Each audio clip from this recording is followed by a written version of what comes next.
This is 89.7 FM. Broadcasting live 24 hours a day. 89.7 FM.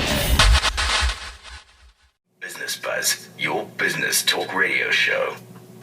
Still with us right here on The Business Buzz with myself, Fufu at Mob and Deepa. Right now, we are joined by Lunga in studio, who's going to enlighten us about his profession. Hello, Lunga. Hi. How are you? I'm doing great. By yourself? I'm good. So please tell us, what do you do on a day-to-day basis? Day-to-day basis. First, let me say who I am and what my title. Of course. Okay, my name is Lunga Gaxa. I am a clinical associate who studied at WSU in Tata.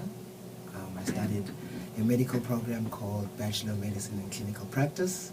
It's a new cadre introduced by the Department of Health to try and relieve, the stress on doctors with the amount of patients that they see every day. Okay. Yeah. Mr. Lunga Gaxa, so can you tell us what do you do on a day-to-day basis? Okay. My scope of practice is very vast. I do a lot of things per day. But, for example, today, I went to OPD, which is outpatient department. It's like a clinic, if I could describe it, in a hospital. Okay, where we see chronic conditions, even acute stuff that come in. For example, your diabetes, your hypertension, and your many other serious and minor conditions. So I'd assess a patient, diagnose, do proper investigations, whatever is necessary, like x-rays, bloods, and then treat, prescribe relevant and appropriate drugs, and then, manage the patient accordingly. Okay, so clearly you do what doctors do, then why are you not a doctor? Okay, the way the program was structured is that the normal medicine that you'll know is medicine and surgery. So it's a combined kind of degree. And where mine is, they remove the surgery and then it's just medicine. So we did family medicine to just try and target primary health.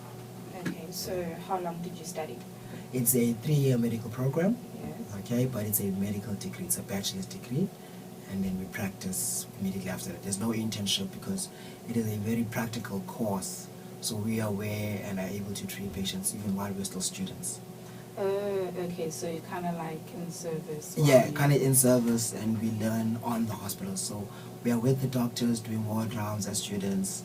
We're even having classes in between, but we are clinical more than anything. Okay, so where are you based? Now, I work at Settlers Hospital here in Grahamstown. Plans on moving to... No. I'm a full-time employee. I chose actually to come to Grahamstown. Is it? Why? At the time when I qualified, unfortunately I got into an accident and I had sustained major injuries to my legs. So the place that the department had placed me was too rural and I did not have a facility that I would trust to do physiotherapy. So Grahamstown had a post that was opened up and I requested to be transferred so I could recover. And they were welcoming. The physio department took care of me and we worked on me learning how to walk again. That's where my life began again after the accident. So long-term plans in Grahamstown? Long-term plans? I've learned a lot from Grahamstown. I've ventured off into business. Oh, wow. With some friends of mine, we started a company called Mayman Entertainment. We plan on, okay, let me go back. I find that I find that in the healthcare, a lot of patients don't understand what's going on. They're sick and they don't want to understand or they don't want to believe that their lifestyles have affected them and have gone to those places. I feel like with the type of social influence that I can create with my company, I can actually get a platform to educate kids before they get sick. Show them a lifestyle which is healthier than what they are being grown or being taught to. You know what I mean? Show them that actually being healthy and being physically fit and making the right choices what you eat are the best things, and I'm going to do that by actually bringing them closer to me and showing them how to live. And maybe if I can lead by example, it might work compared to what I'm doing now. Not really so has medicine always been a dream, like growing up, or maybe you wanted to do something different? Yeah, medicine has definitely been a dream for me. My father once asked me when I was a teenager, a young boy, what I wanted to be, and I told him I wanted to be a doctor. But I mean, I had many other talents and skills. You know, I mean, I was always drawing, I always loved music, I loved dancing. But then since I had said I wanted to be a doctor, we had to drop those aside and focus on medicine. Okay, cool. For me personally, I like the fact that you've already started touching on the, the made men, a part of things, because I actually met you, because of, made men. And I just wanted you to sort of comment on, as a young professional, do you feel that the generation before us, we'll just call it our parents' generation, do you feel like their way of working is still relevant in this day and age, where you sort of dedicate your life to that one career and that's all you do? Because like here even though you're saying that Made Men is helping to educate the youth to live a healthier lifestyle, which means it complements your medical career, it's just showing that for you, just being in the medicine field is not enough. You want more out of your life. Do you feel like that's a trend, in this generation? Yeah, definitely. I see young people really being creative and taking advantage of opportunities. The older generation, I hope I'm not insulting anyone. I think I wouldn't blame them for doing what they do and thinking the way they think. At the time in which they were having these opportunities, they were only limited to a specific thing. And desperation with supporting family, Yes. kind of forces you as well to just kind of accept your conditions. Where the younger generation have better opportunities. Our parents have better incomes. We go to better schools, hopefully. And we have opportunities which they didn't have and we can grasp. I'm not for people choosing one career. I think we can do many things, more than one. I feel you can have 5-6 jobs if the department permits. So I see myself having more than 10 jobs one day if I can. Okay. Yeah. And is there like more coming? Because I know that you're saying that these two are complementing each other. Is there more that you'd want to do for yourself, as in, instead of actual business ventures, are there particular areas? Because like right now we can say that with the medical, you're dealing with sort of like health, and then with Made Men, you're dealing with lifestyle. Are you interested in other industries? I am. I'm into modeling. Yeah. I used to be slightly chubbier than what I am right now. So ever since I had that passion of going back to modeling, going into modeling seriously, I've lost a lot of weight. I exercise more. I watch what I eat. I'm also into music. As a young boy, I used to rap. Oh, wow. But because I had to make a serious choice in career, I had to stop. So I'm back teaching myself how to rap right now.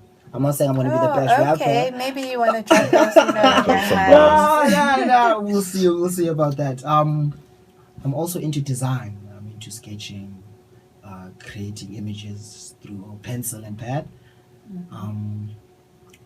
And I'm into actually just creating other people or helping other people develop their own ideas. I don't specifically have to have my own ideas, so I'm trying to use Made Men to help other people and their ideas grow. So for your question is there more? Yeah. Yes, there's more. I'm about to take over everything. Okay. Made Men is going to be on everything that you see around you.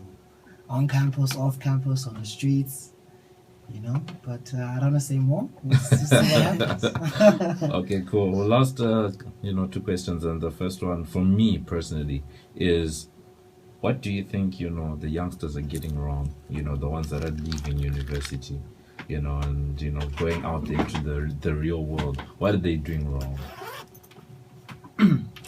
Firstly, I think people are not living at their level.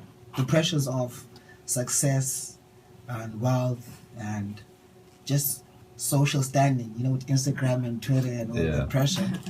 People are rushing and they're buying expensive cars and they're living in expensive apartments and they're buying expensive clothes, but they're not matching their income. Yeah. You know what I mean? They hope they're going to be great and they think they're going to be great, but they're spending money of great people before they become those people, and then that puts them in a lot of debt, and that slows you down. Even if you want to progress later on, you have so much debt that you can't really progress. You're stuck in a circle which now you're just trying to feed yourself every day while paying your debts. So I think they're not living at their level. Okay. And the last question, I guess it's a follow-up from that question, is, so who taught you to be wise?